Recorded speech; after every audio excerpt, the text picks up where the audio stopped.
Hello sir, ನಮಸ್ಕಾರ. ನಮಸ್ತೆ sir. ಇದು ಹಾಂ, ಹೇಳಿ ಸರ್. ಓಮಿನಿ ಒಂದು ಗಾಡಿ ಕಳಿಸ್ಕೊಟ್ಟಿದ್ರಲ್ಲ, ಹಾಂ ಸರ್, ಕಳಿಸಿಲ್ಲ ಸರ್. ಮಾಡಲ್ ಎಷ್ಟು ಗಾಡಿ? 2008 ಸರ್. ಓನರ್ ಎಷ್ಟಾಗಿದ್ರಲ್ಲ? Owner 7 sir. ಡಾಕ್ಯುಮೆಂಟ್ಸ್ ಎಲ್ಲ ರನ್ನಿಂಗ್ ಇದೆ ಗಾಡಿದು?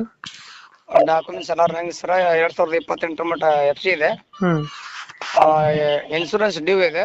ಹ್ಮ್ ಕಟ್ ಕೊಡೋದ್ರೆ ಕಟ್ ಕೊಡ್ತಾರೆ, ಇಲ್ಲ ಅವ್ರ ತೊಗೊಳೋರು ಕಟ್ಕೊಂತಾರೆ, ಅವ್ರ ಕಟ್ಕೊಳೋದ್ರಿ. ಲೋನ್ ಐತೆ ಗಾಡಿ ಮೇಲೆ? ಲೋನ್ ಇಲ್ಲ ಸರ್, ಎಲ್ಲ ಕ್ಲಿಯರ್ ಇದೆ. ರನ್ನಿಂಗ್ ಎಷ್ಟಾಗಿದೆ ಗಾಡಿ? ರನ್ನಿಂಗ್ 1,95,000 ಹೊಡಿದೆ sir. Tyre condition? Tyre sir 90% ಅದ ಸರ್. 2 ಟೈರ್ 60% ಇದೆ. ಹೌದಾ? ಹಾಂ ಸರ್. ಎಷ್ಟು ಸೀಟರ್ ಗಾಡಿ ಇದು? 8 ಸೀಟರ್ ಗಾಡಿ ಸರ್. 8 ಸೀಟರ್. LPG ಏನಾದ್ರು ಫಿಟ್ಟಿಂಗ್ ಇದೆಯಾ? ಹಾಂ ಸರ್, ಫಿಟ್ಟಿಂಗ್ ಇದೆ, ಅಪ್ರೂವಲ್ ಇದೆ, 3 ಟ್ಯಾಂಕ್ ಇದೆ. ಹ್ಮ್ ಎಷ್ಟು ಕೊಡ್ತೇನೆ ಮೈಲೇಜ್ ಸರ್ 1 ಸಿಲಿಂಡರ್